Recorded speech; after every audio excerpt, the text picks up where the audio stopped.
Polisi Yamamoto untuk menjaga alam sekitar dan mewujudkan kehidupan sosial yang selesa meresap ke seluruh dunia. In Taiwan, it's not very the boat is not very quiet.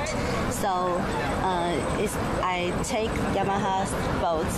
It feel very good and soft and comfortable. Di Otaru, Chanai, Hokkaido, bot persiaran menggunakan enjin EV Yamaha Moto demi memberikan kepuasan dan keselesaan kepada penumpang dan penduduk tempatan. Bot Hanmo tersedia untuk membuat pusingan yang lancar. Ia adalah perkhidmatan untuk menunjukkan bangunan bersejarah di sekeliling terusan bagi kepuasan penumpang dan tetamu yang datang berkunjung. 全く音がしません。で音がないということはそれだけエネルギー効率がいいわけなんで、ハルモシステムっていうのは本当片手で船が真横にも動くし、いろんな移動ができる。皆さん本当にこれで動いてるのっていう反響が多いですね。Yamaha Moto memulakan penyelidikan dan pembangunan sistem pengendalian bot EV sebelum tahun 2016. Transformasi mobiliti adalah dasar yang paling penting untuk Yamaha Moto. Di tanah, di atas langit dan di dalam air, drone, kenderaan elektrik 2, basikal elektrik, kerusi kenderaan dan pengangkutan marin semuanya menjadi keutamaan Yamaha Moto. 北米だったり、アジアのいろんな地域でも運河とか湖とか低速でかつ静寂性が求められるそういった運河などでの利用は非常にニーズがあるんではないかなというふうに考えております。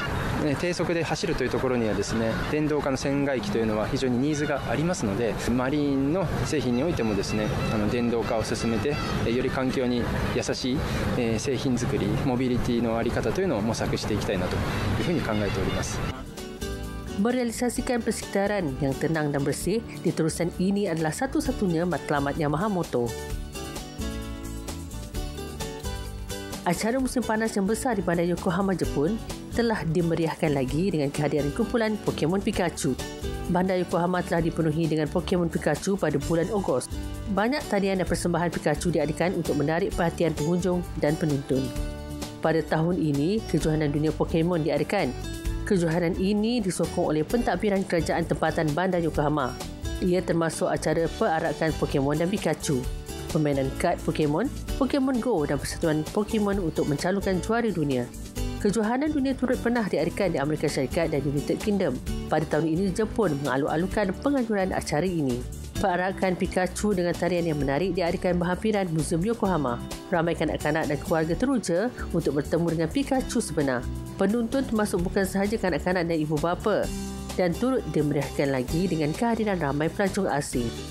すごいピカチュウがくるくる回ったり、こっち向いてこうやって手振ったりしてくれてすごい楽しかったです。ピカチュウって英語で書かれてるのがよくて、これ後ろ向くとそのピカチュウの全国ナンバーが書いてあるのがすごいポイントで、歩いてるとすごい自慢げに歩けてすごい楽しいです。 Dalam acara ini, perarakan khas Pokemon dengan lebih 100 watak keluarga telah diadakan.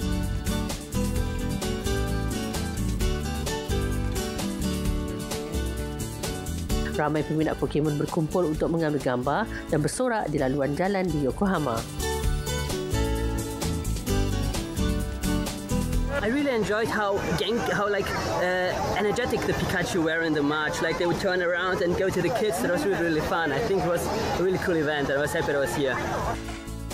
Pada waktu malam, ramai Pikachu menarik perhatian penonton dengan persembahan secara langsung. Ramai penonton dilihat mengambil kesempatan ini dengan merakamkan gambar dan persembahan menggunakan telefon bimbit mereka. Watak Pokemon di langit malam dipersembahkan kepada pengunjung dengan menggunakan teknologi pemetaan drone. Ia adalah salah satu acara yang memberikan ingatan dan kenangan yang cukup baik kepada penduduk dan pengunjung di Yokohama.